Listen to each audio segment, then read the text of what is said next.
Let's get right into it. Number 10. Wood chips. A bag of wood chips at Home Depot costs about $6. If you have a garden, you need a lot of them. People spend hundreds of dollars on this stuff every year. There's a website called Chip Drop that connects you with local tree trimming companies. These companies spend all day cutting down trees, and at the end, they have a truck full of shredded wood they need to get rid of. They actually pay to dump this at a landfill. Chip Drop tells them to dump it in your driveway instead, for free. When they say a pile of wood chips, they mean a pile, enough to bury a small car. One guy signed up and came home to find his entire driveway blocked by a small mountain. His dog hasn't been seen since. If you have a garden, this stuff is gold. It keeps weeds out, holds moisture in, and makes your yard look professionally landscaped for $0. The only catch is you can't pick the timing. You just wake up one day to a mountain of wood in front of your house, which is either a great surprise or a terrible one, depending on if you remembered you signed up. Number 9. Moving boxes. People pay for cardboard boxes when they move. Home Depot sells packs for $20 to $50, and people just buy them. Meanwhile, every grocery store in America has a back room that's basically a free box warehouse. Just walk up to an employee and ask for some boxes. They'll look at you like you just offered to take out their trash, because you basically did. These stores get truckloads of boxes every day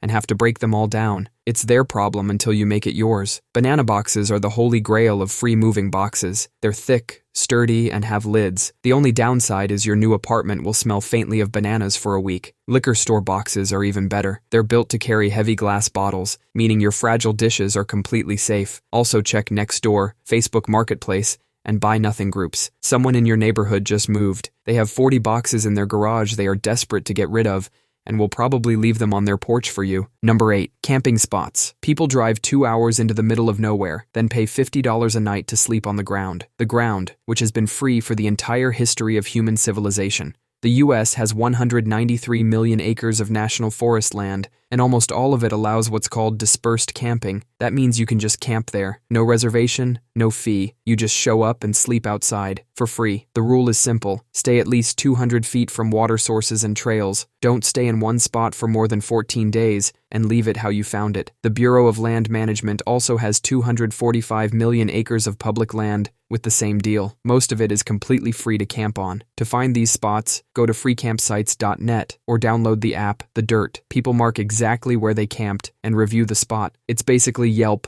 for sleeping in the dirt. The paid campgrounds aren't hiding some secret luxury. You're paying for a fire ring, a picnic table, and a bathroom. The free spots have the same stars, same trees, and same bears. Number 7. Background check services. You want to know if your new neighbor is a supervillain, so you Google background check. A site offers to tell you everything for $29.99. You hand over your card. Every single piece of information in that report was already free. The government has been sitting on all of this data, completely open to the public. Criminal records live on county courthouse websites. Just go to the website for the county where the person lived, find the public record search, and type in their name. State government portals have civil court records, bankruptcy filings, and property ownership history. All public, all free. What the $30 websites do is log into those same free government portals, copy the information, and paste it into a prettier layout. That's the entire business model. You are paying someone to do a 4-minute Google search for you. The government already did the work, they just forgot to advertise it. Number 6. Extended warranties. Every time you buy a toaster,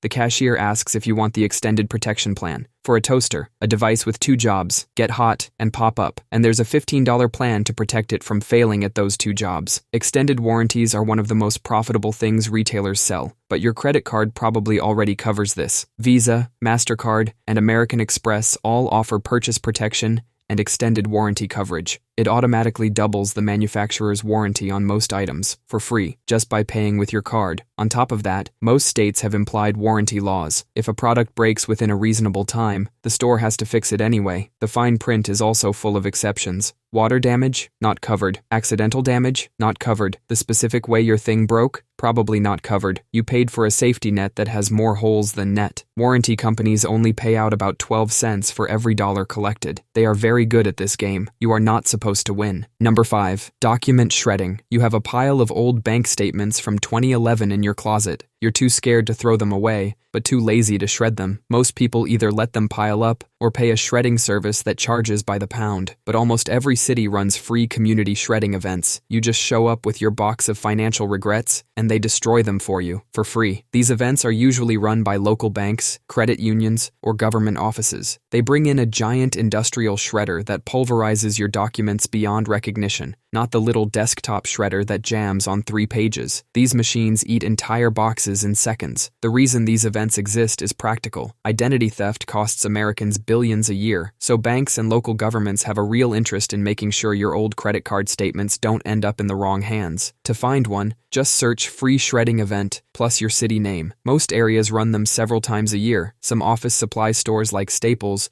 also offer free shredding days where you can bring in a few pounds for nothing. Number 4. Legal advice. Most people think getting legal help means emptying their wallet. The average lawyer charges between $150 and $400 per hour just to talk. But most bar associations run free legal aid clinics. You can walk in, explain your situation, and get real legal advice from a licensed attorney for free. Law schools also have legal clinics, run by law students who are supervised by real professors. You're not getting advice from some kid who just learned what a subpoena is last Tuesday. Also completely free. Let's say your neighbor's goat keeps eating your garden and you want to know your rights. A lawyer would charge you $200 just to hear that story. A law school clinic student would research goat-related property law for 3 weeks and write you a 12-page report for free because they need the practice. Your goat problem is literally their homework. The legal industry is very quiet about these options. The information is out there. It's just not advertised on a billboard. Number 3. Online news access. You hit a paywall on a news article. The article is about inflation. The irony is not lost on anyone. Your library card is a VIP pass to the internet's most annoying paywalls. The New York Times, the Washington Post, the Wall Street Journal, all of them. Free, with that library card sitting in your wallet. Most libraries are connected to services like PressReader or ProQuest. These platforms bundle hundreds of major newspapers together,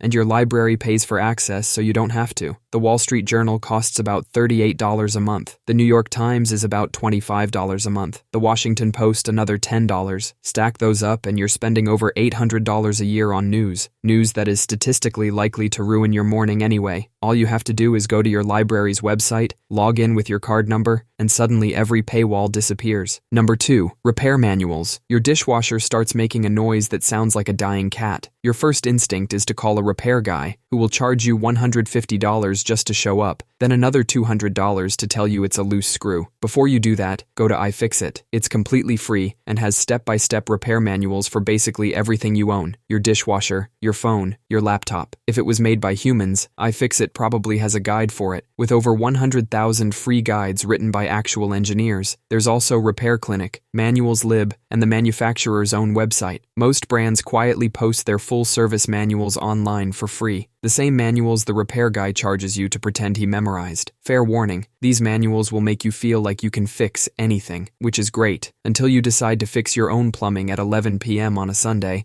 and a leaky faucet becomes an indoor swimming pool. Start small, fix the dishwasher, leave the pipes alone. Number 1. Textbooks. You've paid for a textbook you barely opened, only to sell it back for $11. College students spend an average of $1,200 a year on textbooks. For books a professor wrote that a university published, that you are now required to buy from the university bookstore. It's a beautiful system. For them, almost every one of those textbooks exists as a free PDF online right now. A website called Library Genesis, or LibGen, has millions of academic books available for free. You type in the title, you click download, that's it. There's also ZLibrary, which works the same way. And if you want to stay above board, your school's library lets you borrow digital textbooks for free. You already paid for that with tuition. Publishers know this exists. They respond by releasing a new edition every 2 years with new page numbers, so the old edition no longer matches the syllabus. That's a business model, not an accident. The average textbook is $175,